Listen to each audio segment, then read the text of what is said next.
ਪਹਿਲਾਂ ਗੁਰਦੁਆਰਾ ਰਕਾਬਗੰਜ ਸਾਹਿਬ ਵਿਖੇ ਪਹੁੰਚਾ ਦਿੱਤੇ ਜਾਣ।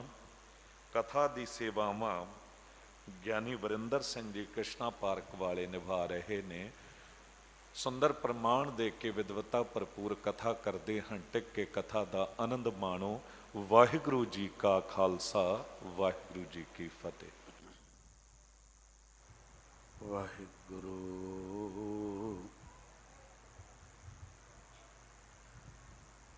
ਸਾਹਿਬ ਜੀ,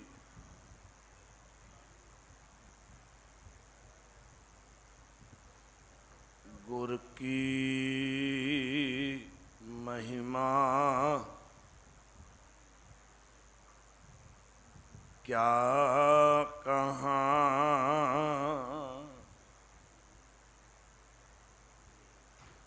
ਗੁਰ ਵਿਵੇਕ ਸਤ ਸਰ, ਉਹ ਆਦ ਜੁਗਾਦੀ ਜੁਗਹਿ ਜੁਗ।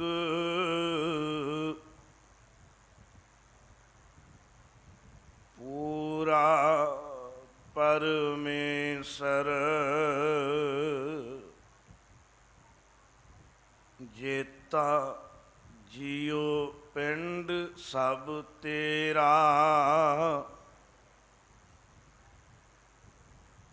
ਤੂੰ ਅੰਤਰ ਜਾਮੀ ਪੁਰਖ ਭਗਵਾਨ।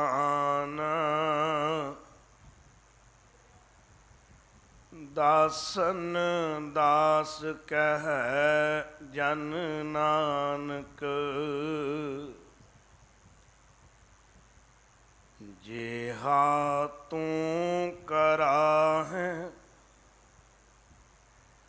ਤੇਹਾ ਹਾਂ ਕਰੀ ਵਖਿਆ।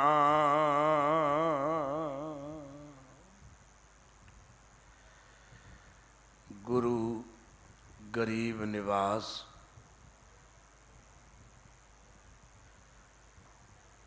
ਵਾਲੀ ਆਏ ਦੋ ਜਹਾਨ।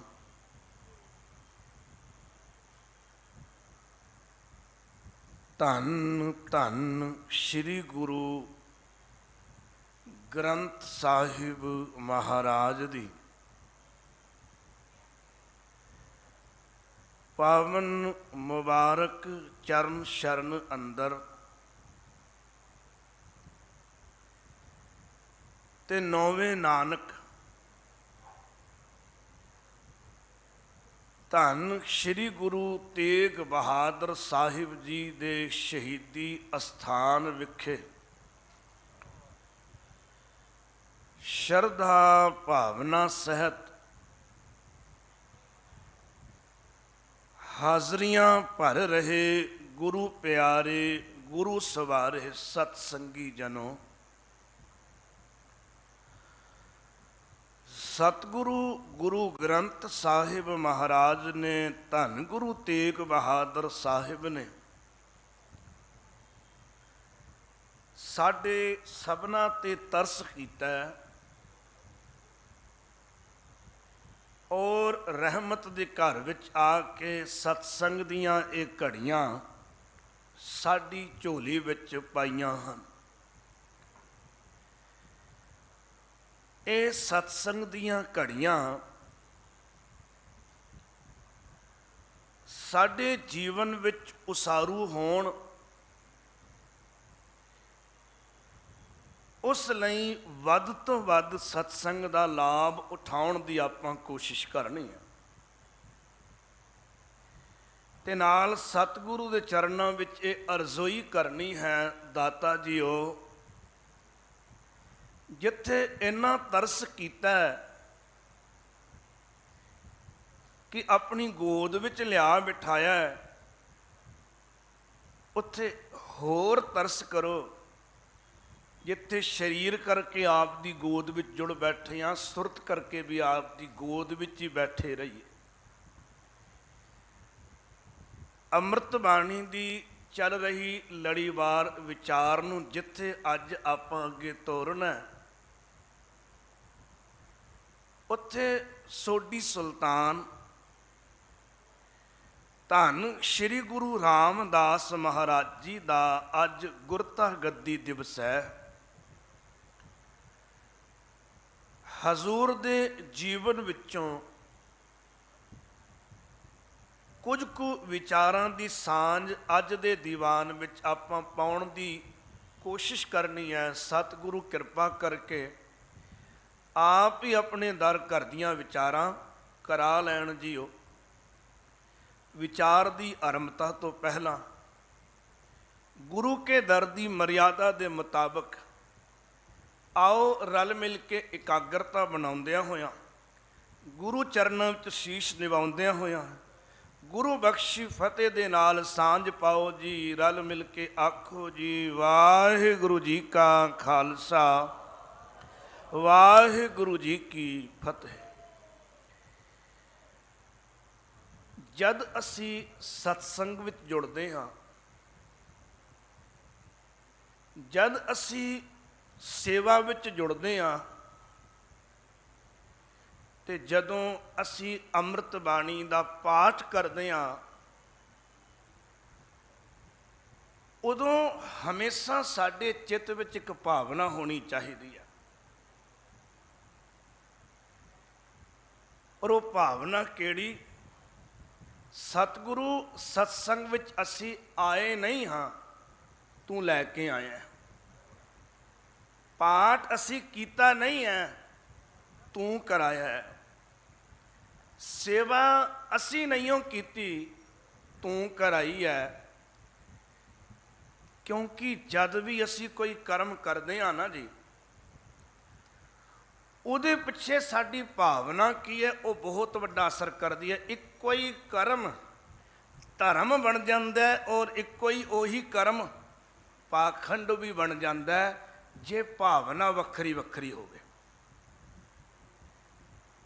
ਜੇ ਕਿਤੇ ਮਨ ਵਿੱਚ ਇਹ ਖਿਆਲ ਆ ਗਿਆ ਵੀ ਮੈਂ ਸਤਸੰਗ ਕਰਦਾ ਹਾਂ, ਜੇ ਕਿਤੇ ਇਹ ਭਾਵਨਾ ਲੈ ਕੇ ਪਾਠ ਕਰਨ ਲੱਗ ਪਏ, ਮੈਂ ਪਾਠ ਕੀਤਾ ਹੈ, ਮੈਂ ਕੀਰਤਨ ਕੀਤਾ ਹੈ, ਮੈਂ ਜੋੜੇ ਝਾੜਦਾ ਹਾਂ,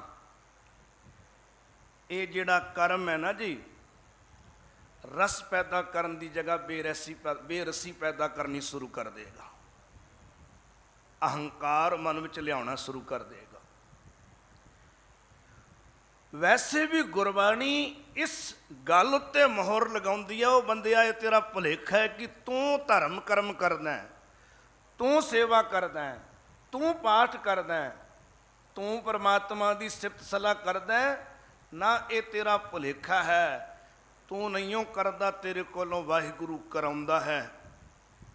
ਬਾਣੀ ਵਿੱਚ ਕੁਝ ਬਚਨ ਨੇ। ਗੁਰੂ ਅਰਜਨ ਪਾਤਸ਼ਾਹ ਜੀ ਕਹਿੰਦੇ ਨੇ,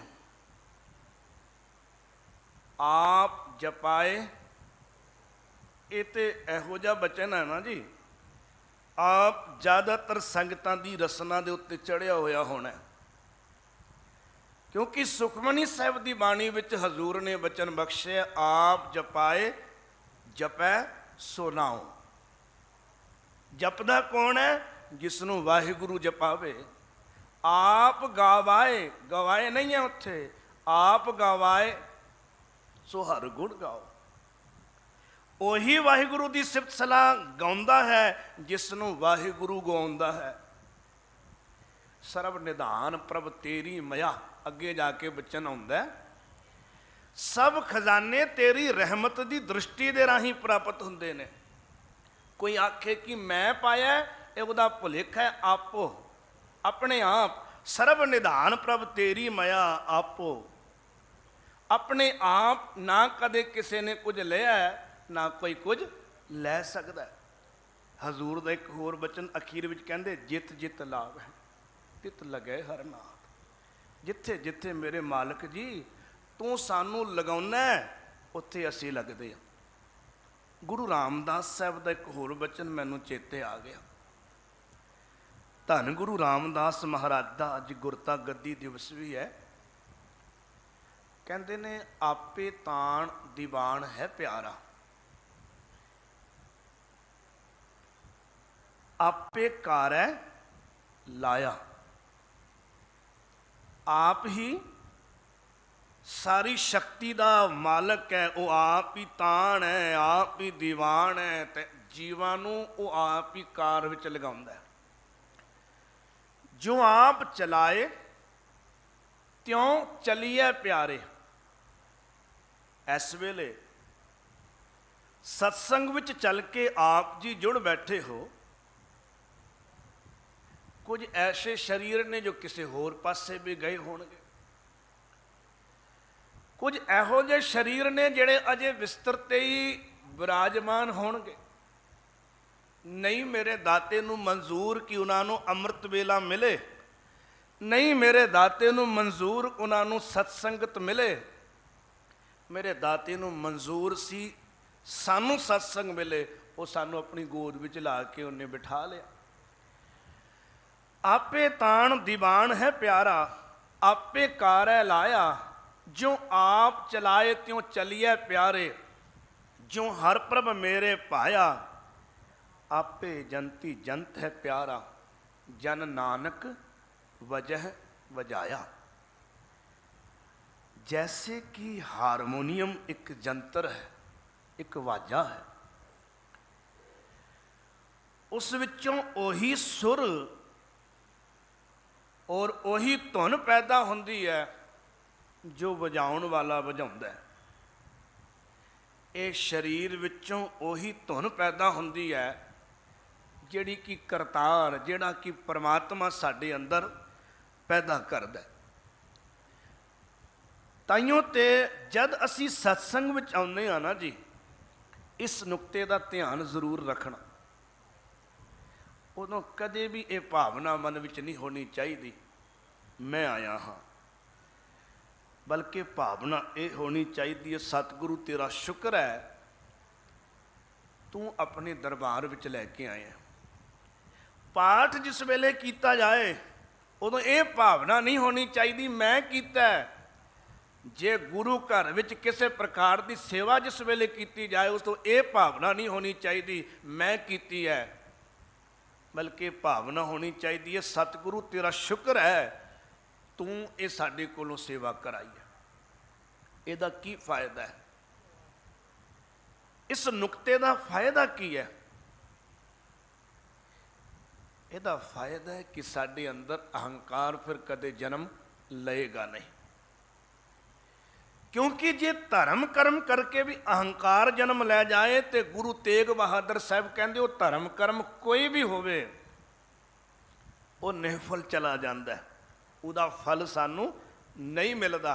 ये गुरु तेग बहादुर साहब इस स्थान के स्वामी धन गुरु तेग बहादुर साहब का जगत प्रसिद्ध बचन आप पढ़ते ही हो।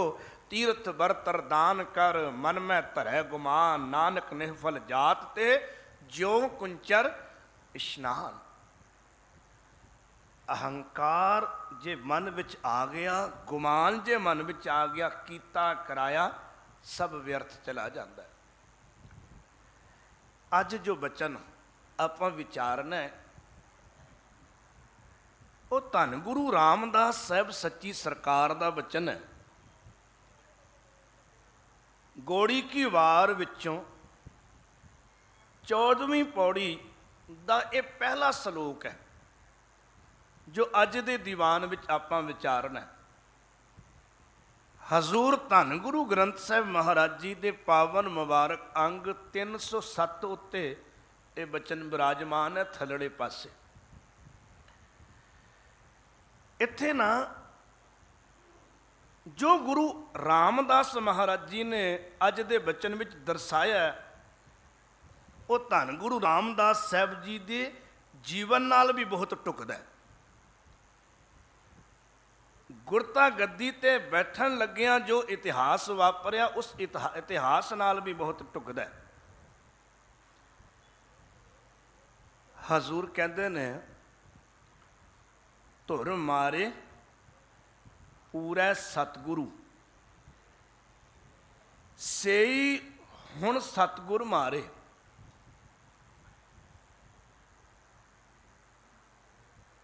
गुरु नानक पातशाह जी ने इस संसार दे विच सिक्खी दा बूटा लाया। ਨਿਰਮਲ ਪੰਥ ਚਲਾਇਆ।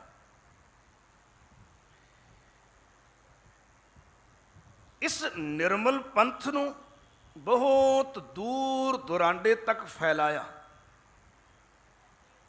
ਇਸ ਨਿਰਮਲ ਪੰਥ ਨੂੰ ਕੇਵਲ ਇਸ ਦੇਸ਼ ਵਿੱਚ ਨਹੀਂ, ਇਸ ਦੇਸ਼ ਤੋਂ ਵੀ ਬਹੁਤ ਦੂਰ ਦੂਰ ਤੱਕ ਸਾਹਿਬ ਗੁਰੂ ਨਾਨਕ ਦੇਵ ਮਹਾਰਾਜ ਜੀ ਨੇ ਪ੍ਰਚਾਰਿਆ। ਇਸ ਨਿਰਮਲ ਪੰਥ ਦੇ ਜਿਹੜੇ ਪਾਂਧੀ ਬਣੇ, ਉਹਨਾਂ ਨੂੰ ਆਪਣੀਆਂ ਬਖਸ਼ਿਸ਼ਾਂ ਰਹਿਮਤਾਂ ਦੇ ਨਾਲ ਜਿੱਥੇ ਗੁਰੂ ਨਾਨਕ ਪਾਤਸ਼ਾਹ ਜੀ ਨੇ ਨਾ ਜੀ ਨਿਵਾਜਿਆ, ਉੱਥੇ ਕੁਝ ਇਹੋ ਜਿਹੇ ਵੀ ਲੋਕ ਹੋ ਗਏ ਜਿਨ੍ਹਾਂ ਨੇ ਗੁਰੂ ਨਾਨਕ ਪਾਤਸ਼ਾਹ ਜੀ ਦੇ ਇਸ ਪੰਥ ਦੇ ਵਿੱਚ ਸ਼ਾਮਿਲ ਹੋਣ ਦੀ ਥਾਂ ਆਪਣੇ ਹੰਕਾਰ ਨੂੰ ਮੁੱਖਤਾ ਦਿੱਤੀ। ਗੁਰੂ ਨਾਨਕ ਸਾਹਿਬ ਦੇ ਬਚਨਾਂ ਨੂੰ ਕਮਾਉਣ ਦੀ ਥਾਂ ਉਹ ਨਿੰਦਿਆ ਵਾਲੇ ਪਾਸੇ ਤੁਰ ਪਏ। ਉਹਨਾਂ ਦੀ ਜਿਹੜੇ ਕਿ ਕਮਾਈ ਵਾਲੇ ਸੀ। ਪ੍ਰਿੰਸੀਪਲ ਸਤਵੀਰ ਸਿੰਘ ਜੀ ਲਿਖਦੇ ਨੇ ਵੀ ਗੁਰੂ ਨਾਨਕ ਸਾਹਿਬ ਦੇ ਇਸ ਨਿਰਮਲ ਪੰਥ ਲਈ ਉਹ ਵਿਘਨਕਾਰੀ ਹੋ ਗਏ। ਬੇਮੁਖਤਾਈਆਂ ਉਹਨਾਂ ਨੇ ਕਰਨੀਆਂ ਸ਼ੁਰੂ ਕਰ ਦਿੱਤੀਆਂ।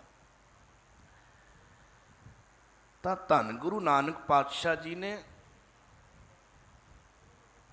ਉਹਨਾਂ ਦੀ ਕਿਸੇ ਦੀ ਪਰਵਾਹ ਨਾ ਕੀਤੀ।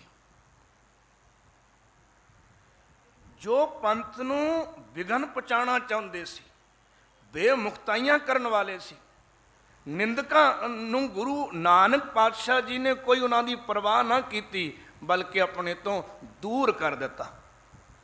ਕਹਿੰਦੇ ਨੇ ਜਿਹੜੇ ਪਹਿਲਾਂ ਤੋਂ ਹੀ ਪੂਰੇ ਸਤਿਗੁਰੂ ਨੇ ਫਟਕਾਰੇ ਹਨ, ਉਹ ਉਹੀ ਸਨ ਜਿਹੜੇ ਕਿ ਆਪਣੀ ਮੱਤ ਨੂੰ ਅੱਗੇ ਰੱਖਣਾ ਚਾਹੁੰਦੇ ਸੀ। ਕਹਿੰਦੇ ਨੇ ਸੇਈ ਹੁਣ ਸਤਿਗੁਰ ਮਾਰੇ। ਉਹਨਾਂ ਨੂੰ ਇਹਨੂੰ ਇਸ ਤਰ੍ਹਾਂ ਵੀ ਸਮਝ ਲਈਏ, ਜਿਹੜਾ ਬਚਨ ਅਸੀਂ ਸ਼ੁਰੂ ਕੀਤਾ,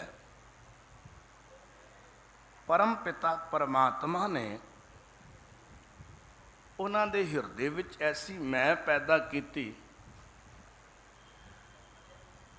ਉਹ ਗੁਰੂ ਨਾਨਕ ਪਾਤਸ਼ਾਹ ਜੀ ਵਰਗੇ ਚਸ਼ਮੇ ਕੋਲ ਬਹਿ ਕੇ ਵੀ ਨਿਰਮਲ ਜਲ ਨਾ ਪੀ ਸਕੇ, ਆਪਣੀ ਗਰਦਨ ਨੂੰ ਨਾ ਝੁਕਾ ਸਕੇ। ਸ਼ਾਇਦ ਉਹਨਾਂ ਦੀ ਕਿਸਮਤ ਵਿੱਚ, ਉਹਨਾਂ ਦੇ ਭਾਗਾਂ ਵਿੱਚ ਮਾਲਕ ਨੇ ਨਹੀਂ ਲਿਖਿਆ।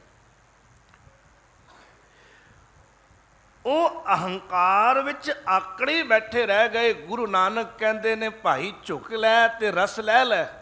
ਉਹਨਾਂ ਕਿਹਾ ਨਹੀਂ ਹੋ। ਹੁਣ ਉੱਥੇ ਇੱਕ ਸੱਜਣ ਉਹ ਵੀ ਨੇ ਜਿਨ੍ਹਾਂ ਨੂੰ ਅਸੀਂ ਧੰਨ ਗੁਰੂ ਅੰਗਦ ਪਾਤਸ਼ਾਹ ਜੀ ਕਹਿੰਦੇ ਹਾਂ। ਗੁਰੂ ਨਾਨਕ ਪਾਤਸ਼ਾਹ ਜੀ ਦਾ ਜਦ ਵੀ ਹੁਕਮ ਹੋਇਆ ਭਾਈ ਲਹਿਣਿਆ ਇਹ ਕਾਰ ਕਰ, ਉਹਨਾਂ ਝੁੱਕ ਕੇ ਕਿਹਾ ਜੀ ਸਤ ਬਚਨ। ਭਾਈ ਲਹਿਣਿਆ ਇਹ ਸੇਵਾ ਨਿਭਾ, ਭਾਵੇਂ ਅੱਧੀ ਰਾਤ ਸੀ, ਉਹਨਾਂ ਝੁੱਕ ਕੇ ਕਿਹਾ ਜੀ ਸਤ ਬਚਨ। ਪਰ ਕੁਝ ਇਹੋ ਜਿਹੇ ਵੀ ਸੀ ਜਿਨ੍ਹਾਂ ਨੂੰ ਝੁਕਣਾ ਮਨਜ਼ੂਰ ਨਹੀਂ ਸੀ। ਗੁਰੂ ਨਾਨਕ ਪਾਤਸ਼ਾਹ ਜੀ ਦੇ ਕੋਲ ਰਹਿ ਕੇ ਵੀ ਕਈ ਐਸੇ ਹਿਰਦੇ ਦੇ ਕਰਕੇ ਸੁੱਕੇ ਹੀ ਰਹਿ ਗਏ। ਉਹਨਾਂ ਦੇ ਬਾਰੇ ਗੱਲ ਕਰਦੇ ਨੇ, ਧੁਰ ਮਾਰੇ ਪੂਰੇ ਸਤਿਗੁਰੂ ਸੇਈ ਹੁਣ ਸਤਿਗੁਰ ਮਾਰੇ, ਜੇ ਮੇਲਣ ਨੂੰ ਬਹੁਤੇਰਾ ਲੋਚੀਐ। ਕਹਿੰਦੇ ਜੇ ਕੋਈ ਉਹਨਾਂ ਨੂੰ ਗੁਰੂ ਨਾਲ ਮਿਲਾਉਣ ਦੀ ਕੋਸ਼ਿਸ਼ ਵੀ ਕਰੇ, ਇਹ ਚਸ਼ਮੇ ਤੋਂ ਅੰਮ੍ਰਿਤ ਜਲ ਪਿਲਾਉਣ ਦੀ ਕੋਸ਼ਿਸ਼ ਵੀ ਕਰੇ, ਨਾ ਦੇਈ ਮਿਲਣ ਕਰਤਾਰੇ, ਕਰਤਾਰ ਉਹਨਾਂ ਨੂੰ ਮਿਲਣ ਨਹੀਂ ਦਿੰਦਾ। ਕਰਤਾਰ ਵੱਲੋਂ ਵਿੱਚ ਜਿਹੜੀ ਮੈਂ ਪੈਦਾ ਕੀਤੀ ਹੈ, ਉਹ ਮੈਂ ਉਹਨਾਂ ਨੂੰ ਰੱਬ ਦੇ ਨਾਲ, ਗੁਰੂ ਦੇ ਨਾਲ ਨਹੀਂ ਮਿਲਣ ਦਿੰਦੀ। ਸਤ ਸੰਗਤ ਢੋਈ ਨਾ ਲਹਿਣ, ਇਹੋ ਜਿਹੇ ਪੁਰਖ ਸਤ ਸੰਗਤ ਵਿੱਚ, ਗੁਰੂ ਦੀ ਸੰਗਤ ਵਿੱਚ ਵੀ ਢੋਈ ਪ੍ਰਾਪਤ ਨਹੀਂ ਕਰ ਪਾਉਂਦੇ। ਵਿੱਚ ਸੰਗਤ ਗੁਰ ਵਿਚਾਰੇ। ਕਹਿੰਦੇ ਨੇ ਗੁਰੂ ਨੇ ਵੀ ਸੰਗਤ ਵਿੱਚ ਇਹੀ ਵਿਚਾਰ ਕੀਤੀ ਹੈ, ਭਾਈ ਮਨਮੁਖ ਜਿਹੜਾ ਹੈ ਨਾ, ਉਹਨੂੰ ਸਤ ਸੰਗਤ ਵਿੱਚ ਵੀ ਥਾਂ ਨਹੀਂ। ਗੁਰਮੁਖ ਬਣ ਕੇ ਸੰਗਤ ਵਿੱਚ ਮਨੁੱਖ ਸਮਾ ਸਕਦਾ ਹੈ, ਮਨਮੁਖ ਕਦੇ ਵੀ ਸਤਸੰਗ ਵਿੱਚ ਨਹੀਂ ਸਮਾ ਸਕਦਾ। ਕੋਈ ਜਾਏ ਮਿਲੇ ਹੁਣ ਉਹਨਾਂ ਨੂੰ, ਐਸੇ ਮਨਮੁਖ ਗੁਰੂ ਬਾਬੇ ਵੱਲੋਂ ਫਿਟਕੇ ਹੋਏ, ਗੁਰੂ ਬਾਬੇ ਵੱਲੋਂ ਪੰਥ ਤੋਂ ਐਂ ਕਹਿ ਲਓ ਦੂਰ ਕੀਤੇ ਹੋਏ ਮਨੁੱਖਾਂ ਨੂੰ ਜੇ ਕੋਈ ਜਾ ਕੇ ਮਿਲੇ, ਉਹਨਾਂ ਨਾਲ ਸਾਂਝ ਬਣਾਵੇ, ਤੇ ਕਹਿੰਦੇ ਨੇ ਉਹ ਮਨੁੱਖ ਵੀ ਜਮਾਂ ਦੇ ਵਸ ਪੈ ਜਾਂਦੇ ਨੇ। ਇਹਨੂੰ ਥੋੜਾ ਖੋਲ ਕੇ ਸਮਝੀਏ। ਜੇ ਕੋਈ ਗੁਰੂ ਕੋਲ ਆਉਂਦਾ ਹੈ, ਉਹ ਗੁਰੂ ਦੀ ਸ਼ੁਭ ਮਤ ਕਰਕੇ ਸ਼ੁਭ ਕਰਮਾਂ ਦਾ ਧਾਰਨੀ ਬਣ ਜਾਂਦਾ ਹੈ। ਗੁਰੂ ਦੀ ਸਤ ਮਤ ਕਰਕੇ ਉਹ ਸਤ ਦਾ ਧਾਰਨੀ ਬਣ ਜਾਂਦਾ ਹੈ, ਤੇ ਲੋਕ ਤੇ ਪਰਲੋਕ ਉਸ ਦਾ ਸਬਰ ਜਾਂਦਾ ਹੈ। ਪਰ ਜੇ ਕੋਈ ਮਨਮੁੱਖਾਂ ਦੀ ਸੰਗਤ ਵਿੱਚ ਜਾ ਬੈਠੇ, ਹੁਣ ਕਾਂ ਦੀ ਸੰਗਤ ਵਿੱਚ ਜਾਣ ਵਾਲੇ ਨੂੰ ਤੇ ਸਿੱਖਿਆ ਕੀ ਮਿਲੇਗੀ? ਕਾਂ ਕੀ ਸਮਝਾ ਸਕਦਾ, ਭਾਈ ਇੱਧਰ ਗੰਦ ਹੈ ਤੇ ਇੱਧਰ ਮਰੇ ਹੋਏ ਪਸ਼ੂ ਨੇ ਅੱਛਾ ਕੀਏ? ਉਹਨੇ ਕਿੱਥੇ ਲੈ ਕੇ ਜਾਣਾ ਹੈ? ਕਾਂ ਨੇ ਤੇ ਆਪਣੇ ਨਾਲ ਬੈਠਣ ਵਾਲਿਆਂ ਨੂੰ ਪ੍ਰੇਰਨਾ ਹੀ ਉਸ ਪਾਸੇ ਜੋ ਉਹਨਾਂ ਦੀ ਆਪਣੀ ਖੁਰਾਕ ਹੈ। ਤੇ ਜੇ ਕੋਈ ਹੰਸ ਕੋਲ ਜਾ ਬੈਠੇ ਤੇ ਹੰਸ ਨੇ ਆਪਣੇ ਨਾਲ ਬੈਠਣ ਵਾਲਿਆਂ ਨੂੰ ਪ੍ਰੇਰਨਾ ਉਸ ਪਾਸੇ ਜਿਸ ਪਾਸੇ ਉਹ ਆਪ ਜਾਂਦਾ, ਮੋਤੀ ਚੁਗਣ ਵਾਲੇ ਪਾਸੇ। ਇਸ ਲਈ ਕਹਿੰਦੇ ਨੇ ਕੋਈ ਜਾਏ ਮਿਲੇ ਹੁਣ ਉਹਨਾਂ ਨੂੰ ਜਿਹੜੇ ਗੁਰੂ ਬਾਬੇ ਵੱਲੋਂ ਫਿਟਕੇ ਹੋਏ ਨੇ, ਜਿਹੜੇ ਬੇਮੁਖ ਨੇ, ਹੰਕਾਰ ਦੇ ਵਿੱਚ ਤੇ ਨਿੰਦਿਆ ਵਿੱਚ ਸੜਦੇ ਪਏ ਨੇ। ਕਹਿੰਦੇ ਜੇ ਕੋਈ ਉਹਨਾਂ ਨੂੰ ਜਾ ਕੇ ਮਿਲੇ ਨਾ, ਤੇ ਕਹਿੰਦੇ ਉਹਨਾਂ ਨੂੰ ਵੀ ਰੱਬ ਦੇ ਚਰਨਾਂ 'ਚ ਢੋਈ ਨਹੀਂ ਮਿਲਦੀ, ਬਲਕਿ ਤਿਸ ਮਾਰੇ ਜਮ ਜੰਦਾਰੇ। ਜੰਦਾਰ ਦਾ ਅਰਥ ਅਵੇੜਾ, ਭੈੜਾ, ਭੈੜੇ ਜੰਮ ਦੇ ਵਸੋਂ ਪੈਂਦੇ ਨੇ। ਇਹ ਸੰਕੇਤਿਕ ਸ਼ਬਦ ਹੈ, ਯਾਨੀ ਉਹਨਾਂ ਦੀ ਮੁਕਤੀ ਨਹੀਂ, ਉਹਨਾਂ ਦੀ ਗਤ ਨਹੀਂ। ਗੁਰੂ ਬਾਬੇ ਫਿਟਕੇ ਸੇ ਫਿੱਟੇ, ਇੱਥੇ ਗੁਰੂ ਬਾਬਾ ਗੁਰੂ ਨਾਨਕ ਸਾਹਿਬ ਵਾਸਤੇ ਸ਼ਬਦ ਵਰਤੇ ਆ। ਜਿਨ੍ਹਾਂ ਨੂੰ ਗੁਰੂ ਨਾਨਕ ਪਾਤਸ਼ਾਹ ਜੀ ਨੇ ਫਟਕਾਰ ਦਿੱਤਾ, ਉਹਨਾਂ ਨੂੰ ਗੁਰੂ ਅੰਗਦ ਪਾਤਸ਼ਾਹ ਜੀ ਨੇ ਵੀ ਕਬੂਲ ਨਹੀਂ ਕੀਤਾ। ਜਿਨ੍ਹਾਂ ਨੂੰ ਗੁਰੂ ਨਾਨਕ ਪਾਤਸ਼ਾਹ ਜੀ ਨੇ ਫਟਕਾਰ ਦਿੱਤਾ, ਉਹਨਾਂ ਨੂੰ ਗੁਰੂ ਅੰਗਦ ਪਾਤਸ਼ਾਹ ਜੀ ਨੇ ਵੀ ਕਬੂਲ ਨਹੀਂ ਕੀਤਾ। ਕਿਉਂ? ਇਹਦਾ ਕਾਰਨ ਧੰਨ ਗੁਰੂ ਰਾਮਦਾਸ ਸਾਹਿਬ ਨੇ ਸ਼ਲੋਕ ਵਿੱਚ ਦੱਸਿਆ। ਕਹਿੰਦੇ ਨੇ ਉਹ ਫਿੱਟੇ ਪਏ ਸੀ, ਉਹ ਅਹੰਕਾਰੇ ਪਏ ਸੀ, ਅਜੇ ਉਹਨਾਂ ਦਾ ਅਹੰਕਾਰ ਘਟਿਆ ਨਹੀਂ ਸੀ। ਗੁਰੂ ਤੇ ਹਮੇਸ਼ਾ ਚਾਹੁੰਦਾ ਹੈ ਨਾ ਵੀ ਕੋਈ ਮਨੁੱਖ ਸਤ ਮਾਰਗ ਤੇ ਤੁਰੇ। ਗੁਰੂ ਤੇ ਹਮੇਸ਼ਾ ਚਾਹੁੰਦਾ ਵੀ ਕੋਈ ਰੱਬ ਤੋਂ ਵਿਛੜਿਆ ਨਾ ਰਵੇ, ਕਿਉਂਕਿ ਗੁਰੂ ਦਾ ਸੰਸਾਰ ਵਿੱਚ ਆਉਣ ਦਾ ਮਨੋਰਥ ਹੀ ਇਹ ਹੈ ਰੱਬ ਤੋਂ ਟੁੱਟਿਆਂ ਨੂੰ ਰੱਬ ਨਾਲ ਜੋੜਨਾ। ਉਹ ਤੇ ਆਏ ਹੀ ਪਰਉਪਕਾਰ ਕਰਨ ਵਾਸਤੇ ਹਨ। ਜਿਨ੍ਹਾਂ ਨੂੰ ਗੁਰੂ ਨਾਨਕ ਸਾਹਿਬ ਨੇ ਫਟਕਾਰ ਦਿੱਤਾ ਸੀ, ਜਿਨ੍ਹਾਂ ਦੀ ਪਰਵਾਹ ਗੁਰੂ ਨਾਨਕ ਸਾਹਿਬ ਨੇ ਉਹਨਾਂ ਦੇ ਹੰਕਾਰ ਕਰਕੇ ਨਹੀਂ ਸੀ ਕੀਤੀ। ਗੁਰੂ ਅੰਗਦ ਪਾਤਸ਼ਾਹ ਜੀ ਬਾਰੇ ਕਹਿੰਦੇ ਨੇ ਗੁਰੂ ਰਾਮਦਾਸ ਸਾਹਿਬ, ਗੁਰ ਬਾਬੇ ਫਿਟਕੇ ਸੇ ਫਿੱਟੇ। ਗੁਰ ਅੰਗਦ ਕੀਤੇ ਕੂੜਿਆਰੇ, ਗੁਰੂ ਅੰਗਦ ਸਾਹਿਬ ਨੇ ਵੀ ਉਹਨਾਂ ਨੂੰ ਕੂੜਿਆਰ ਜਾਣ ਕੇ ਤੇ ਆਪਣੇ ਤੋਂ ਦੂਰ ਰੱਖਿਆ। ਕਿਉਂ? ਉਹ ਫਿੱਟੇ ਪਏ ਸੀ, ਆਪਣੇ ਹੰਕਾਰ ਵਿੱਚ ਮਸਤ ਸੀ, ਅਜੇ ਉਹਨਾਂ ਨੂੰ ਪਛਤਾਵਾ ਨਹੀਂ ਸੀ ਹੋਇਆ। ਅਜੇ ਵੀ ਉਹਨਾਂ ਨੂੰ ਗੁਰੂ ਨਾਨਕ ਪਾਤਸ਼ਾਹ ਤੋਂ ਦੂਰ ਰਹਿ ਕੇ ਭਟਕ ਕੇ ਪਛਤਾਵਾ ਨਹੀਂ ਸੀ ਹੋਇਆ। ਕਿਉਂਕਿ ਜਦ ਗਲਤੀ ਦਾ ਪਛਤਾਵਾ ਹੋ ਜਾਏ ਨਾ ਮਨ ਵਿੱਚ, ਤੇ ਗੁਰੂ ਗ੍ਰੰਥ ਸਾਹਿਬ ਮਹਾਰਾਜ ਕਹਿੰਦੇ ਨੇ ਤੋਂ ਵੱਡੇ ਪਾਪੀਆਂ ਨੂੰ ਗੁਰੂ ਤੇ ਰੱਬ ਬਖਸ਼ ਦਿੰਦਾ ਹੈ। ਬਹੁਤ ਬਹੁਤ ਵੱਡੇ ਗੁਨਾਹਗਾਰਾਂ ਨੂੰ ਵੀ ਗੁਰੂ ਬਖਸ਼ ਦਿੰਦਾ ਹੈ। ਪਰ ਜੇ ਕੋਈ ਇਸ ਭਾਵਨਾ ਨਾਲ ਆਵੇ, ਪਿਛਲੇ ਔਗੁਣ ਬਖਸ਼ ਲਏ ਪ੍ਰਭ ਆਗਿਆ ਮਾਰਗ ਪਾਵੇ, ਅੱਗੇ ਸਤ ਮਾਰਗ ਤੇ ਤੁਰਨ ਦੀ ਭਾਵਨਾ ਲੈ ਕੇ ਆਵੇ, ਅੱਗੇ ਗਲਤੀਆਂ ਨਾ ਦੁਹਰਾਉਣ ਦੀ ਭਾਵਨਾ ਲੈ ਕੇ ਆਵੇ, ਆਪਣੇ ਆਪ ਨੂੰ ਇਹ ਜਾਣ ਕੇ ਆਵੇ, ਹਾਂ ਮੈਂ ਭੁੱਲਾ ਸਾਂ, ਹਾਂ ਮੈਂ ਗਲਤ ਸਾਂ, ਹਾਂ ਮੈਂ ਕੁਰਾਹੇ ਪਿਆ ਸੀ, ਅੱਗੋਂ ਮਰੇ ਮਾਲਕ ਜੀ ਮੈਨੂੰ ਸਤ ਮਾਰਗ ਤੇ ਤੋਰ। ਆਪਣੀ ਹਾਂ ਤੇ ਆ ਕੇ ਜੇ ਗੁਰੂ ਕੋਲ ਆਵੇ ਤੇ ਗੁਰੂ ਉਸ ਨੂੰ ਆਪਣੇ ਗੱਲ ਨਾਲ ਲਗਾਉਣ ਲੱਗਿਆਂ ਦੇਰੀ ਨਹੀਂ ਕਰਦਾ। ਪਰ ਜੇ ਕੋਈ ਫਿੱਟਾ ਹੀ ਰਵੇ, ਬਈ ਮੈਂ ਤੇ ਬੜਾ ਸਿਆਣਾ, ਮੇਰੇ ਵਰਗਾ ਸੂਝਵਾਨ ਕੋਈ ਨਹੀਂ, ਅਹੰਕਾਰ ਵਿੱਚ ਹੀ ਆਫਰਿਆ ਫਿਰੇ, ਫਿਰ ਕਹਿੰਦੇ ਗੁਰੂ ਨਾਨਕ ਉਸ ਨੂੰ ਆਪਣੇ ਚਰਨਾਂ ਨਾਲ ਨਹੀਂ ਜੋੜਦਾ। ਗੁਰੂ ਅੰਗਦ ਪਾਤਸ਼ਾਹ ਉਹਨਾਂ ਨੂੰ ਆਪਣੇ ਚਰਨਾਂ ਨਾਲ ਨਹੀਂ ਜੋੜਦੇ। ਨਾ ਜੁੜਨ ਦਾ ਕਾਰਨ ਉਹਨਾਂ ਦਾ ਆਪਣਾ ਅਹੰਕਾਰ ਹੈ। ਗੁਰ ਬਾਬੇ ਫਿਟਕੇ ਸੇ ਫਿੱਟੇ, ਗੁਰ ਅੰਗਦ ਕੀਤੇ ਕੂੜਿਆਰੇ, ਗੁਰ ਤੀਜੀ ਪੀੜੀ ਵਿਚਾਰਿਆ। ਐਸੇ ਮਨੁੱਖਾਂ ਦੇ ਬਾਰੇ ਫਿਰ ਤੀਜੀ ਪੀੜੀ ਧੰਨ ਗੁਰੂ ਅਮਰਦਾਸ ਮਹਾਰਾਜ। ਗੁਰੂ ਅਮਰਦਾਸ ਮਹਾਰਾਜ ਨੇ ਵਿਚਾਰਿਆ ਕਿ ਵੇਖੋ, ਗੁਰੂ ਨਾਨਕ ਦਾ ਰੂਹਾਨੀਅਤ ਦਾ ਚਲਾਇਆ ਹੋਇਆ ਇਹ ਚਸ਼ਮਾ ਲਗਾਤਾਰ ਚੱਲ ਰਿਹਾ। ਉਹਨਾਂ ਨੂੰ ਤਰਸਦੀ ਨਜ਼ਰ ਨਾਲ ਦੇਖਿਆ, ਪਰ ਇਹ ਮਨਮੁਖ ਅਜੇ ਵੀ ਅਹੰਕਾਰ ਵਿੱਚ ਹੀ ਨੇ। ਕੋਲ ਉਹ ਦਰਿਆ ਵਹਿੰਦਾ ਪਿਆ ਜਿਹੜਾ ਆਤਮਾ ਦੀ ਪਿਆਸ ਨੂੰ ਦੂਰ ਕਰਨ ਵਾਲਾ ਹੈ, ਪਰ ਇਹ ਆਪਣੇ ਹੰਕਾਰ ਦੇ ਵਿੱਚ ਆਕੜੇ ਹੀ ਬੈਠੇ ਨੇ ਔਰ ਪਿਆਸੇ ਘੁੰਮ ਰਹੇ ਨੇ।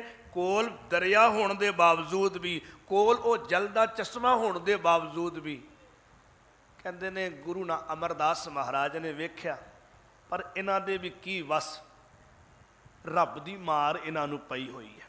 ਸੰਗਤ ਜੀ, ਜੇ ਕਿਤੇ ਵਿੱਚ ਅਹੰਕਾਰ ਹੋਵੇ, ਜੇ ਕਿਤੇ ਬਾਣੀ ਪੜਨ ਨੂੰ ਚਿੱਤ ਨਾ ਕਰ ਰਿਹਾ ਹੋਵੇ, ਸਤਸੰਗਤ ਵਿੱਚ ਬੈਠਣ ਨੂੰ ਚਿੱਤ ਨਾ ਕਰ ਰਿਹਾ ਹੋਵੇ, ਗੁਰੂ ਦੇ ਆਖੇ ਲੱਗ ਕੇ ਗੁਰਮਤ ਮਾਰਗ ਤੇ ਤੁਰਨ ਦਾ ਚਿੱਤ ਨਾ ਕਰ ਰਿਹਾ ਹੋਵੇ, ਤਾਂ ਇਹ ਸਾਫ਼ ਤੇ ਸਪਸ਼ਟ ਸੰਕੇਤ ਸਮਝਣਾ ਰੱਬ ਦੀ ਤੁਹਾਡੇ ਤੇ ਰਹਿਮਤ ਨਹੀਂ।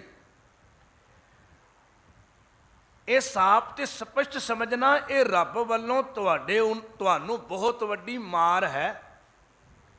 ਭਾਵੇਂ ਦੁਨੀਆਵੀ ਧਨ ਦੌਲਤ ਤੁਹਾਡੀ ਝੋਲੀ 'ਚ ਕਿੰਨਾ ਹੀ ਪਿਆ ਹੋਇਆ ਹੋਵੇ, ਪਰ ਜੇ ਸਤਸੰਗਤ ਨਾ ਹੋਵੇ, ਜੇ ਸਿਮਰਨ ਨਾ ਹੋਵੇ, ਜੇ ਰੱਬ ਦੀ ਇਲਾਹੀ ਸਿਫਤ ਕਰਨ ਨੂੰ ਚਿੱਤ ਨਾ ਕਰਦਾ ਹੋਵੇ, ਇਹ ਸਮਝ ਲੈਣਾ ਇਹ ਰੱਬ ਦੀ ਮਾਰ ਹੈ। ਤੇ ਛੇਤੀ ਤੋਂ ਛੇਤੀ ਤਰਲਾ ਕਰ ਲਈਏ, ਦਾਤਾ ਬਖਸ਼ ਲੈ, ਸਾਨੂੰ ਆਪਣੇ ਤੋਂ ਦੂਰ ਨਾ ਰੱਖ, ਸਾਡੀ ਝੋਲੀ ਵਿੱਚ ਵੀ ਉਹ ਨਾਮ ਦੀ ਦਾਤ ਪਾ।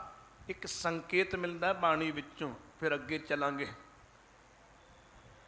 ਗੁਰੂ ਨਾਨਕ ਪਾਤਸ਼ਾਹ ਦਾ ਇੱਕ ਸ਼ਬਦ ਹੈ, ਅੱਗੇ ਵੀ ਸ਼ਾਇਦ ਕਈ ਵਾਰ ਆਪ ਜੀਆਂ ਨੇ ਸਰਵਣ ਕੀਤਾ ਹੋਣਾ। ਗੁਰੂ ਨਾਨਕ ਪਾਤਸ਼ਾਹ ਜੀ ਉਸ ਸ਼ਬਦ ਵਿੱਚ ਇਹ ਕਹਿੰਦੇ ਨੇ ਕਿ ਦਾਤਾ, ਜੇ ਤੂੰ ਮੈਨੂੰ ਇਹੋ ਜਿਹਾ ਘਰ ਦੇਵੇਂ ਨਾ, ਜਿਸ ਵਿੱਚ ਇੱਟਾਂ ਨਹੀਂ ਮੋਤੀ ਲੱਗੇ ਹੋਣ, ਜਿਸ ਵਿੱਚ ਪੱਥਰ ਨਹੀਂ ਬਲਕਿ ਹੀਰੇ ਜੜੇ ਹੋਏ ਹੋਣ, ਜਿਸ ਦੀ ਲੱਕੜ ਵੀ ਚੰਦਨ ਵਰਗੇ ਕੀਮਤੀ ਲੱਕੜਾਂ ਦੇ ਨਾਲ, ਜਿਸ ਦਾ ਫਰਨੀਚਰ ਵੀ ਉਹਦੇ ਨਾਲ ਬਣਿਆ ਹੋਇਆ ਹੋਵੇ, ਮਹਿਕ ਹੀ ਮਹਿਕ ਹੋਵੇ, ਦੁਨੀਆ ਦੀਆਂ ਸਾਰੀਆਂ ਸੁਵਿਧਾਵਾਂ ਜਿੱਥੇ ਹੋਣ, ਕਹਿੰਦੇ ਮੈਨੂੰ ਗੁਰੇਜ਼ ਨਹੀਂ ਹੈ, ਮੈਨੂੰ ਕੋਈ ਗੁਰੇਜ਼ ਨਹੀਂ ਹੈ ਐਸੇ ਘਰ ਵਿੱਚ ਰਹਿਣ ਤੋਂ। ਪਰ ਇੱਕ ਅਰਦਾਸ ਹੈ, ਐਸੇ ਘਰ ਵਿੱਚ ਤੂੰ ਰੱਖੇ ਮੈਂ ਰਾਜ਼ੀ ਹਾਂ, ਕਿਸੇ ਵੀ ਤਰ੍ਹਾਂ ਤੂੰ ਰੱਖੇ ਮੈਂ ਰਾਜ਼ੀ ਹਾਂ, ਪਰ ਇੱਕ ਰਹਿਮਤ ਕਰੀ, ਮਤ ਦੇਖ ਭੂਲਾ ਵਿਸਰੈ, ਤੇਰਾ ਚਿੱਤ ਨਾ ਆਵੈ ਨਾਉ।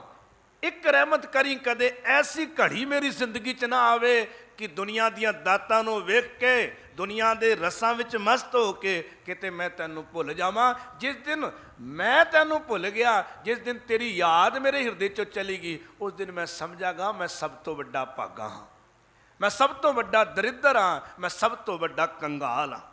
ਪਰ ਜੇ ਤੇਰੀ ਸਿਫਤ ਮੇਰੀ ਝੋਲੀ 'ਚ ਪਈ ਰਹੀ ਤੇ ਮੈਂ ਸਮਝਾਂਗਾ ਤੇਰੀ ਰਹਿਮਤ ਮੇਰੇ ਤੇ ਬਰਕਰਾਰ ਹੈ। ਗੁਰੂ ਅਮਰਦਾਸ ਮਹਾਰਾਜ ਨੇ ਵਿਚਾਰਿਆ, ਵਿਚਾਰੇ ਅਭਾਗੇ ਹਨ।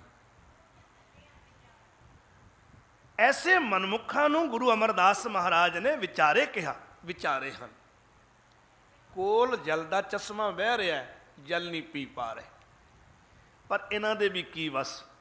ਦੇਖੋ ਬਚਨ, ਗੁਰ ਤੀਜੀ ਪੀੜੀ ਵਿਚਾਰਿਆ, ਕਿਆ ਹੱਥ ਇਹਨਾਂ ਵਿਚਾਰੇ। ਗੁਰੂ ਅਮਰਦਾਸ ਸਾਹਿਬ ਨੇ ਵਿਚਾਰਿਆ ਵੀ ਇਹਨਾਂ ਦੇ ਵੀ ਵਿਚਾਰਿਆਂ ਦੇ ਹੱਥ ਵਿੱਚ ਕੀ, ਇਹ ਰੱਬ ਦੀ ਇਹਨਾਂ ਉੱਤੇ ਕਰੂਪੀ ਕਹਿ ਲਈ ਹੈ। ਅੱਗੇ ਬਚਨ ਹੈ, ਗੁਰ ਚੌਥੀ ਪੀੜੀ ਟਿਕਿਆ। ਪਰ ਜਦ ਚੌਥੀ ਪੀੜੀ ਆਈ ਨਾ ਗੁਰੂ ਨਾਨਕ ਦੇ ਪਰਿਵਾਰ ਦੀ, ਉਹ ਚੌਥੀ ਪੀੜੀ ਕਿਹੜੀ? ਧੰਨ ਗੁਰੂ ਰਾਮਦਾਸ ਮਹਾਰਾਜ, ਜਿਨ੍ਹਾਂ ਦਾ ਅੱਜ ਗੁਰਤਾ ਗੱਦੀ ਦਿਵਸ ਹੈ। ਇੱਥੇ ਥੋੜਾ ਜਿਹਾ ਸ਼ਲੋਕ ਨੂੰ ਥੋੜਾ ਜਿਹਾ ਵਿਰਾਮ ਦੇ ਕੇ ਤੇ ਗੁਰੂ ਰਾਮਦਾਸ ਸਾਹਿਬ ਜੀ ਦੇ ਇਤਿਹਾਸ ਨਾਲ ਜੁੜਨ ਦੀ ਕੋਸ਼ਿਸ਼ ਕਰਦੇ ਹਾਂ।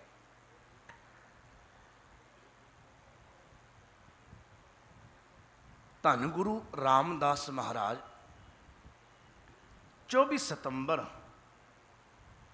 1534 ਈਸਵੀ ਨੂੰ ਲਾਹੌਰ ਦੀ ਧਰਤੀ ਦੇ ਉੱਤੇ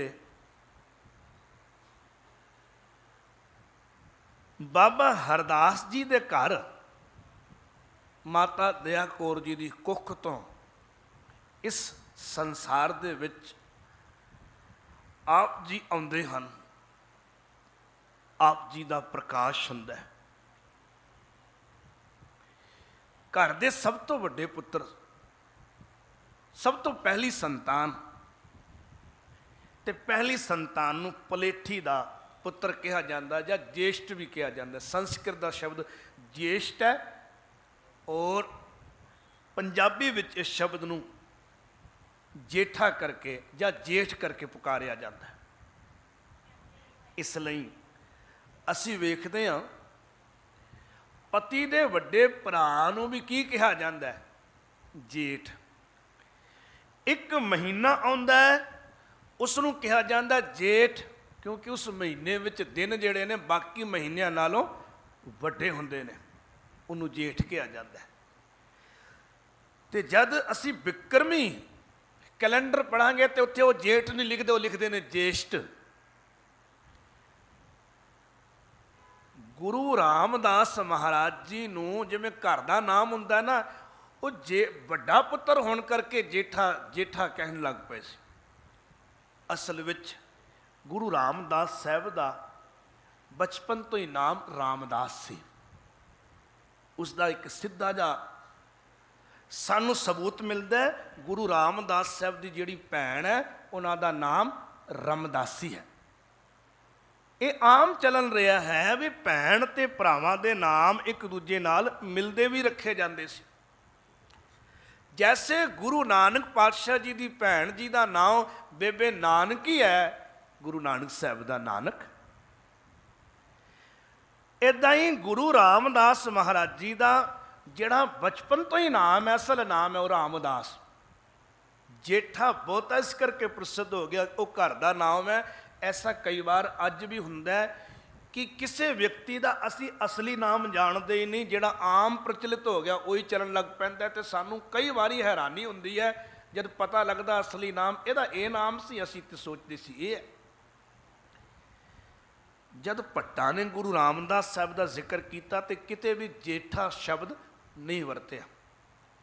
ਸੱਤਾ ਤੇ ਬਲਵੰਡ, ਭਾਈ ਸੱਤਾ ਤੇ ਬਲਵੰਡ ਜੀ ਨੇ ਜਦ ਜ਼ਿਕਰ ਕੀਤਾ ਉੱਥੇ ਵੀ ਗੁਰੂ ਰਾਮਦਾਸ ਸਾਹਿਬ ਨੂੰ ਰਾਮਦਾਸ ਜੀ ਕਰਕੇ ਵਰਤਿਆ, ਜੇਠਾ ਸ਼ਬਦ ਨਹੀਂ ਵਰਤਿਆ। ਭਾਈ ਗੁਰਦਾਸ ਜੀ ਨੇ ਜੇ ਗੁਰੂ ਰਾਮਦਾਸ ਸਾਹਿਬ ਜੀ ਦੇ ਇਤਿਹਾਸ ਨੂੰ ਜਾਂ ਉਹਨਾਂ ਦੇ ਵਕਤ ਦੇ ਤੱਥਾਂ ਨੂੰ ਆਪਣੀ ਰਚਨਾ ਦੇ ਰਾਹੀਂ ਬਿਆਨ ਕੀਤਾ ਤੇ ਉਹਨਾਂ ਨੇ ਵੀ ਕਿਤੇ ਵੀ ਜੇਠਾ ਸ਼ਬਦ ਨਹੀਂ ਵਰਤਿਆ, ਉਹਨਾਂ ਵਾਸਤੇ ਗੁਰੂ ਰਾਮਦਾਸ ਸਾਹਿਬ ਵਰਤਿਆ। ਪਰ ਬਹੁਤਾ ਪ੍ਰਚਲਿਤ ਜੇਠਾ ਜੀ ਹੈ। ਮੈਂ ਗੱਲ ਹੋਰ ਥੋੜੀ ਨੇੜੇ ਕਰਾਂ। ਬਚਪਨ ਵਿੱਚ ਹੀ ਜਦ 2 ਸਾਲ ਦੇ ਸੀ, ਮਾਤਾ ਦਇਆ ਕੌਰ ਜੀ ਚਲੇ ਗਏ। ਜਦੋਂ ਧੰਨ ਗੁਰੂ ਰਾਮਦਾਸ ਮਹਾਰਾਜ 7 ਕੁ ਸਾਲ ਦੇ ਹੋਏ, ਪਿਤਾ ਜੀ ਚਲੇ ਗਏ। ਇੱਕ ਛੋਟੀ ਭੈਣ ਹੈ, ਇੱਕ ਛੋਟਾ ਭਰਾ ਹੈ, ਤੇ ਹੁਣ ਘਰ ਦਾ ਸਰਪ੍ਰਸਤ ਕੌਣ ਹੈ? ਗੁਰੂ ਰਾਮਦਾਸ ਸਾਹਿਬ। ਮੋਢੇ ਉੱਤੇ ਜ਼ਿੰਮੇਵਾਰੀ ਇੰਨੀ ਛੋਟੀ ਉਮਰ ਵਿੱਚ ਆ ਗਈ, ਪਰ ਧੰਨ ਗੁਰੂ ਰਾਮਦਾਸ ਸਾਹਿਬ ਦੇ ਕਦਮ ਜਿਹੜੇ ਨੇ ਉਹ ਡਗਮਗਾਏ ਨਹੀਂ। ਇਤਿਹਾਸ ਇਹ ਕਹਿੰਦਾ ਕਿਸੇ ਦਾ ਮੁਹਤਾਜ ਹੋਣ ਦੀ ਥਾਂ, ਕਿਸੇ ਅੱਗੇ ਹੱਥ ਅੱਡਣ ਦੀ ਥਾਂ, ਕਿਸੇ ਦੇ ਤਰਲੇ ਲੈਣ ਦੀ ਥਾਂ, ਗੁਰੂ ਰਾਮਦਾਸ ਸਾਹਿਬ ਨੇ ਆਪਣੀ ਜ਼ਿੰਮੇਵਾਰੀ ਨੂੰ ਖੁਦ ਉਠਾਉਣ ਲਈ ਇਰਾਦਾ ਧਾਰਿਆ। ਔਰ ਇਤਿਹਾਸਕਾਰ ਕਹਿੰਦੇ ਨੇ ਲਾਹੌਰ ਦੀ ਧਰਤੀ ਦੇ ਉੱਤੇ ਹੀ ਨਾਨੀ ਕੋਲ ਸੀ ਬਸ, ਘੁੰਗਣੀਆਂ ਤਿਆਰ ਕਰਨੀਆਂ ਤੇ ਵੇਚਣੀਆਂ ਸ਼ੁਰੂ ਕੀਤੀਆਂ ਵੀ ਕਿੱਤਾ ਕਰਾਂਗੇ। ਇੱਥੋਂ ਵੀ ਸਾਨੂੰ ਗੁਰੂ ਰਾਮਦਾਸ ਸਾਹਿਬ ਤੋਂ ਸਿੱਖਿਆ ਮਿਲਦੀ ਹੈ, ਜ਼ਿੰਦਗੀ ਵਿੱਚ ਐਸੇ ਹਾਲਾਤ ਵੀ ਆ ਸਕਦੇ ਨੇ, ਤੇ ਇਹੋ ਜਿਹੇ ਹਾਲਾਤ ਜੇ ਕਿਤੇ ਜ਼ਿੰਦਗੀ 'ਚ ਆ ਜਾਣ ਵਿਪਤਾ ਭਰੇ, ਉਦੋਂ ਵੀ ਮਨੁੱਖ ਨੂੰ ਡੋਲਣਾ ਨਹੀਂ ਚਾਹੀਦਾ, ਡਗਮਗਾਣਾ ਨਹੀਂ ਚਾਹੀਦਾ। ਹਾਲਾਤਾਂ ਦੇ ਵਿੱਚ ਮਾਲਕ ਦੀ ਓਟ ਲੈ ਕੇ ਤੇ ਹਾਲਾਤਾਂ ਨੂੰ ਬਦਲਣ ਦੀ ਕੋਸ਼ਿਸ਼ ਕਰਨੀ ਚਾਹੀਦੀ ਹੈ। ਇਹ ਅੱਜ ਗੁਰੂ ਰਾਮਦਾਸ ਸਾਹਿਬ ਦੇ ਜੀਵਨ ਤੋਂ ਸਾਨੂੰ ਸਿੱਖਿਆ ਮਿਲਦੀ ਹੈ ਜੀ। ਕਈ ਲੋਕ ਥੋੜੀ ਜਿਹੀ ਵਿਪਤਾ ਆਉਣ ਦੇ ਬਾਵਜੂਦ ਵੀ, ਸਿਆਣੇ ਬਿਆਣੇ ਲੋਕ ਵੀ ਭਟਕ ਜਾਂਦੇ ਨੇ, ਦਰ ਬਦਰ ਭਟਕਣ ਲੱਗ ਪੈਂਦੇ ਨੇ। ਪਰ ਗੁਰੂ ਰਾਮਦਾਸ ਸਾਹਿਬ ਕਿਤੇ ਭਟਕੇ ਨਹੀਂ, ਆਪਣੀ ਜ਼ਿੰਮੇਵਾਰੀ ਨੂੰ ਨਿਭਾਉਣ ਲੱਗ ਪਏ। ਨਹੀਂ ਚੱਲਿਆ ਲਾਹੌਰ ਕੰਮ, ਤੇ ਨਾਨੀ ਮਾਂ ਦੇ ਨਾਲ ਬਾਂਸਰ ਕੇ ਆ ਗਏ। ਇੱਥੇ ਗੁਰੂ ਅਮਰਦਾਸ ਮਹਾਰਾਜ ਜੀ ਦੇ ਨਾਲ ਮੇਲ ਹੋਇਆ, ਔਰ ਜਿਸ ਵੇਲੇ ਮੇਲ ਹੋਇਆ ਸੀ ਉਦੋਂ ਗੁਰੂ ਅਮਰਦਾਸ ਪਾਤਸ਼ਾਹ ਸਿੱਖ ਰੂਪ ਵਿੱਚ ਸੀ, ਗੁਰੂ ਰੂਪ ਵਿੱਚ ਨਹੀਂ ਸੀ। ਇਹ ਪਰਿਵਾਰਕ ਸਾਂਝ ਸੀ, ਔਰ ਇਸ ਪਰਿਵਾਰਕ ਸਾਂਝ ਕਰਕੇ ਕੁਝ ਨੇੜਤਾ ਬਾਬਾ ਅਮਰਦਾਸ ਸਾਹਿਬ ਦੀ ਗੁਰੂ ਰਾਮਦਾਸ ਮਹਾਰਾਜ ਜੀ ਦੇ ਨਾਲ ਬਣ ਗਈ। 1546 ਈਸਵੀ ਵਿੱਚ ਜਦ ਗੁਰੂ ਅਮਰਦਾਸ ਮਹਾਰਾਜ ਜੀ ਨੇ ਗੁਰੂ ਅੰਗਦ ਪਾਤਸ਼ਾਹ ਜੀ ਦੇ ਹੁਕਮ ਕਰਕੇ ਗੋਬਿੰਦਵਾਲ ਸਾਹਿਬ ਨਗਰ ਵਸਾਇਆ ਨਾ, ਉਦੋਂ ਬਹੁਤ ਸਾਰੇ ਪਰਿਵਾਰਾਂ ਨੂੰ ਇੱਥੇ ਲਿਆ ਕੇ ਵਸਾਇਆ। ਇਹਨਾਂ ਵਿੱਚ ਇੱਕ ਪਰਿਵਾਰ ਭਾਈ ਜੇਠਾ ਜੀ ਦਾ ਵੀ ਸੀ।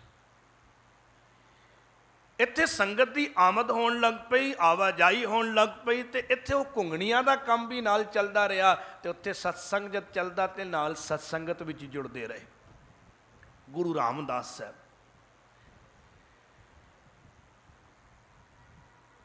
ਸਤਸੰਗਤ ਦੀ ਰੰਗਤ ਚੜ੍ਹਦੀ ਗਈ, ਉਧਰ ਆਪਣੀ ਕਿਰਤ ਵੀ ਕਰਨੀ ਤੇ ਨਾਲ ਸੇਵਾ ਵੀ ਕਰਨੀ। ਕੁਝ ਵੀ ਦਾਤ ਜਿਹੜੀ ਹੈ ਨਾ ਜੀ, ਬਖਸ਼ਦਾ ਤੇ ਪਰਮਾਤਮਾ ਹੀ ਹੈ, ਪਰ ਵਾਹਿਗੁਰੂ ਦੀ ਰਹਿਮਤ ਸਦਕਾ ਯਤਨ ਮਨੁੱਖ ਨੂੰ ਵੀ ਕਰਨਾ ਪੈਂਦਾ ਹੈ। ਗੁਰੂ ਰਾਮਦਾਸ ਮਹਾਰਾਜ ਸੱਚੀ ਸਰਕਾਰ, ਇਤਿਹਾਸ ਇਹ ਕਹਿੰਦਾ 21 ਸਾਲ ਇੱਕ ਸਿੱਖ ਰੂਪ ਵਿੱਚ ਸੇਵਾ ਕਰਦੇ ਨੇ। 21 ਸਾਲ ਕੋਈ ਛੋਟਾ ਮੋਟਾ ਸਮਾਂ ਨਹੀਂ ਹੈ। ਜਦ ਬੌਲੀ ਸਾਹਿਬ ਦੀ ਸੇਵਾ ਚੱਲ ਰਹੀ ਸੀ, ਗਿਆਨੀ ਗਿਆਨ ਸਿੰਘ ਜੀ ਕਹਿੰਦੇ ਨੇ ਵੀ 6 ਸਾਲ ਸਿਰ ਤੋਂ ਮੁੰਡਾਸਾ ਨਹੀਂ ਉਤਾਰਿਆ।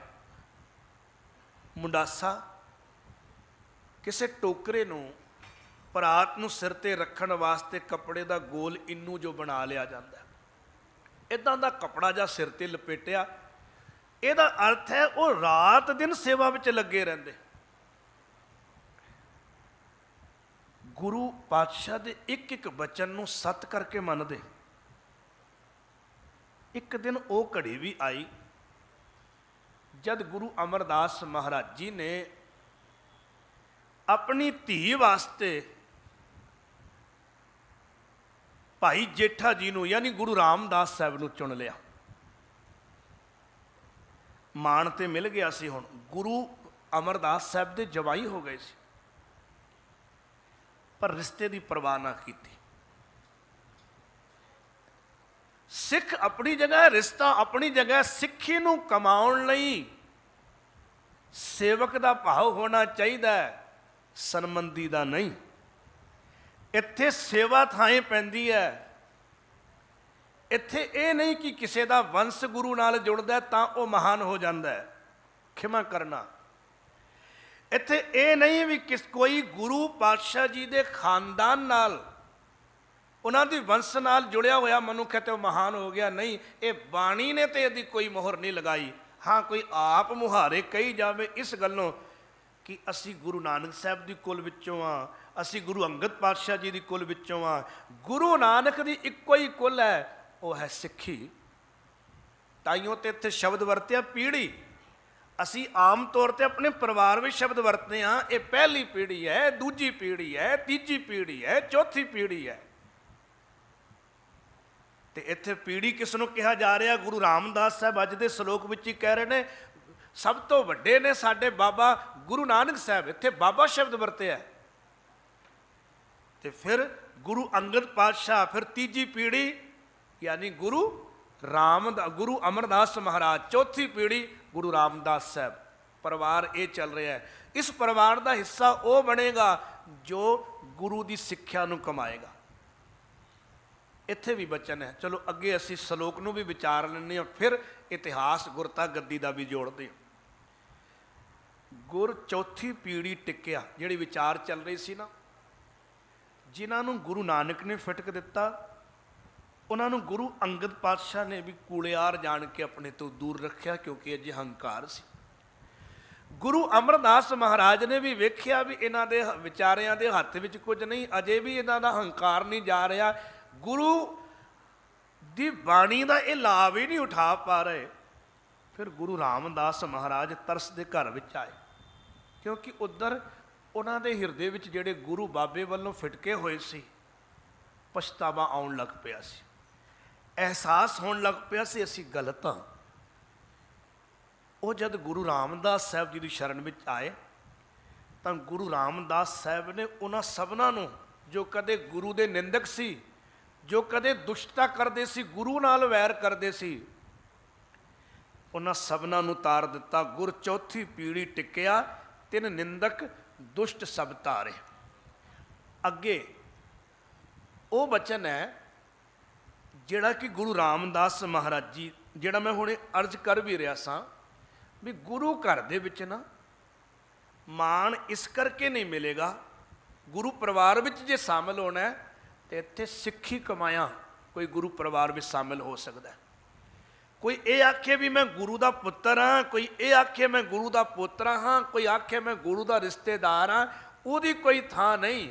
ਜਿਹੜਾ ਗੁਰੂ ਦੀ ਸਿੱਖਿਆ ਨੂੰ ਕਮਾਉਂਦਾ, ਸੇਵਾ ਕਰਦਾ, ਖੈਰ ਉਹਦੀ ਝੋਲੀ 'ਚ ਪੈਂਦੀ ਹੈ। ਇੱਥੇ ਗੁਰੂ ਰਾਮਦਾਸ ਸਾਹਿਬ ਦਾ ਬਚਨ ਹੈ, ਕੋਈ ਪੁੱਤ ਸਿੱਖ ਸੇਵਾ ਕਰੇ ਸਤ ਗੁਰੂ ਕੀ। ਜੇ ਕੋਈ ਪੁੱਤਰ ਹੋਵੇ ਚਾਹੇ, ਔਰ ਭਾਵੇਂ ਕੋਈ ਸਿੱਖ ਹੋਵੇ, ਕੋਈ ਵੀ ਹੋਵੇ, ਭਾਵੇਂ ਉਹਦਾ ਗੁਰੂ ਸਾਹਿਬ ਨਾਲ ਖੂਨ ਦਾ ਰਿਸ਼ਤਾ ਹੋਵੇ, ਔਰ ਭਾਵੇਂ ਉਸ ਦਾ ਗੁਰੂ ਸਾਹਿਬ ਨਾਲ ਖੂਨ ਦਾ ਰਿਸ਼ਤਾ ਨਾ ਹੋਵੇ, ਕੋਈ ਵੀ ਹੋਵੇ, ਪਰ ਜੇ ਗੁਰੂ ਦੀ ਸੇਵਾ ਕਰਦਾ ਹੋਵੇ, ਗੁਰੂ ਦੀ ਦੱਸੀ ਹੋਈ ਸਿੱਖਿਆ ਨੂੰ ਕਮਾਉਂਦਾ ਹੋਵੇ, ਕਹਿੰਦੇ ਨੇ ਤਿਸ ਕਾਰਜ ਸਭ ਸਵਾਰੇ, ਗੁਰੂ ਉਸ ਦੇ ਕਾਰਜ ਸਵਾਰ ਦਿੰਦਾ ਹੈ।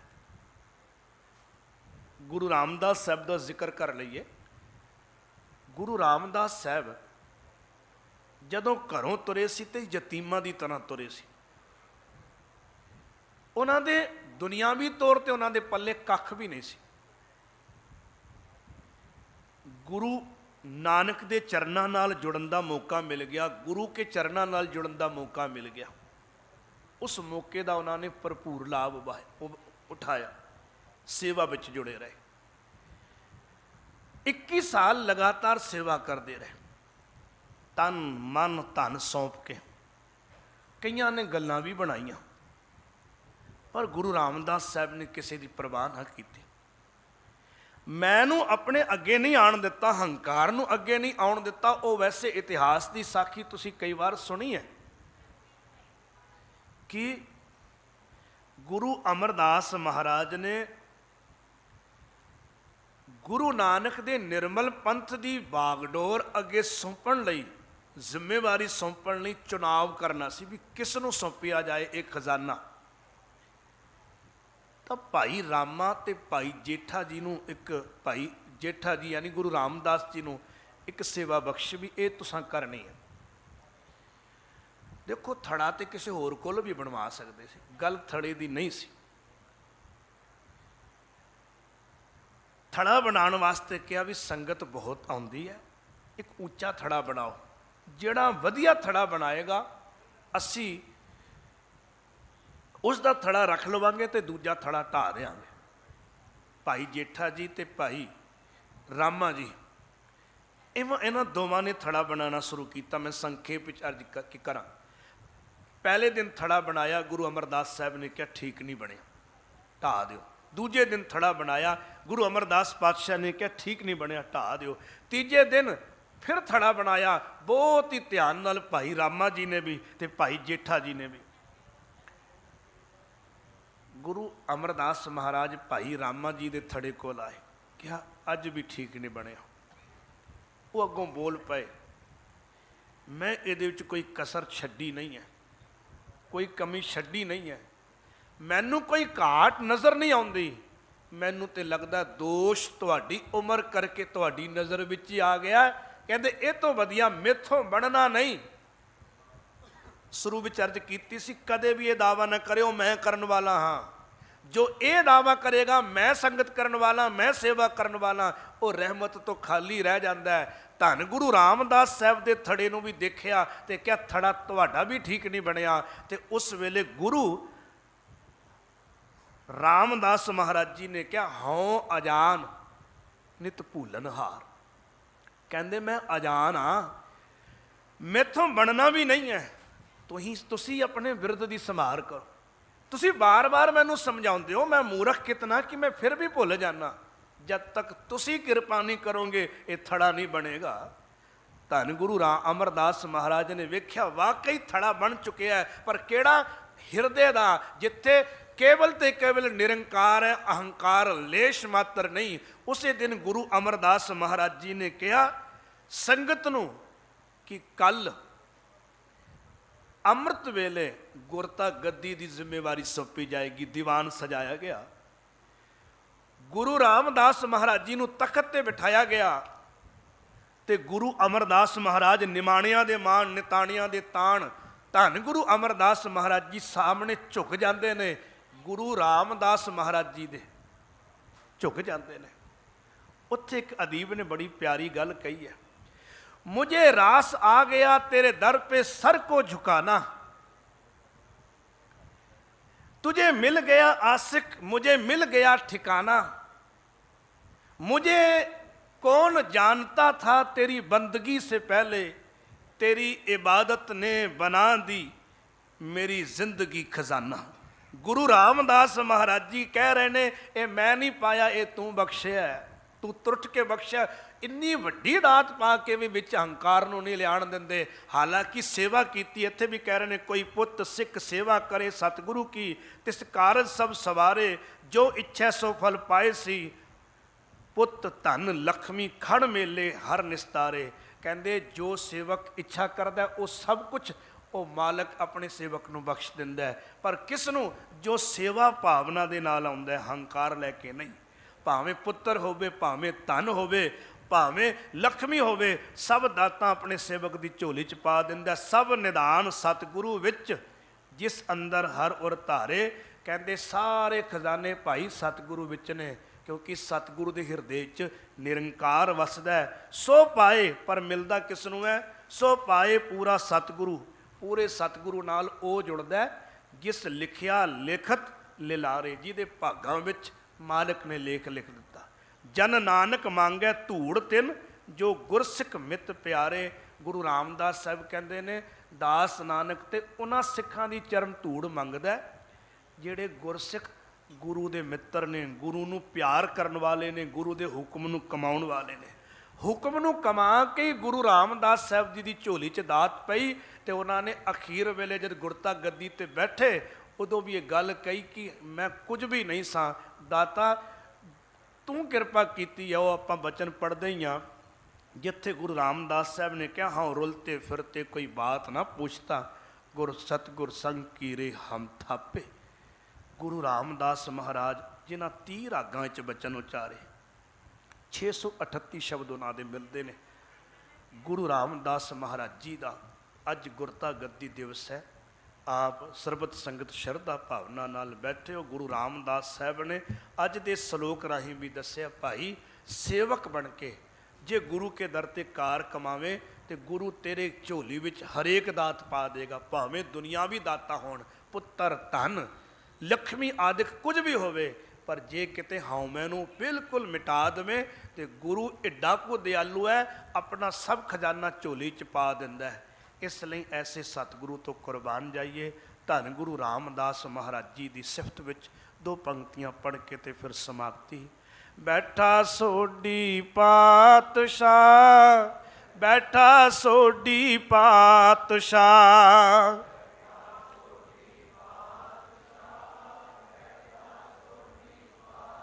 ਰਾਮਦਾਸ ਸਤਿਗੁਰੂ ਕਹਾਵੈ, ਰਾਮਦਾਸ ਸਤਿਗੁਰੂ ਕਹਾਵੈ।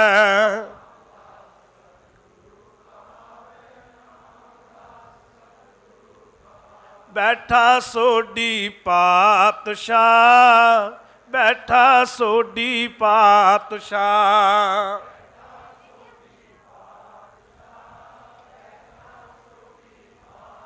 ਰਾਮਦਾਸ ਸਤਿਗੁਰੂ ਕਹਾਵੈ, ਰਾਮਦਾਸ ਸਤਿਗੁਰੂ ਕਹਾਵੈ।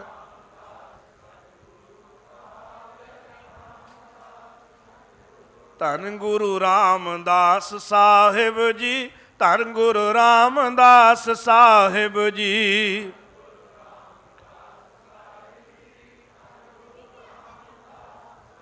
ਪੂਰਨ ਤਾਲ ਖਟਾਇਆ, ਪੂਰਨ ਤਾਲ ਖਟਾਇਆ,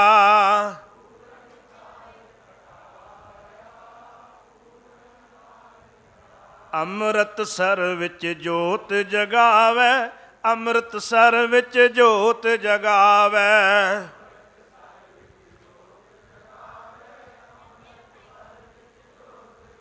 ਆਪ ਸਮੂਹ ਸਾਧ ਸੰਗਤ ਜੀ ਨੂੰ ਧੰਨ ਗੁਰੂ ਰਾਮਦਾਸ ਸਾਹਿਬ ਦੇ ਗੁਰਤਾ ਗੱਦੀ ਦਿਵਸ ਦੀ ਲੱਖ ਲੱਖ ਵਧਾਈ ਹੋਵੇ ਜੀ। ਆਪ ਸਰਬਤ ਸੰਗਤ ਦਾ ਤਹਿ ਦਿਲੋਂ ਧੰਨਵਾਦ, ਜਿਨ੍ਹਾਂ ਨੇ ਟਿਕ ਕੇ ਗੁਰੂ ਬਚਨ ਸਰਵਣ ਕੀਤੇ।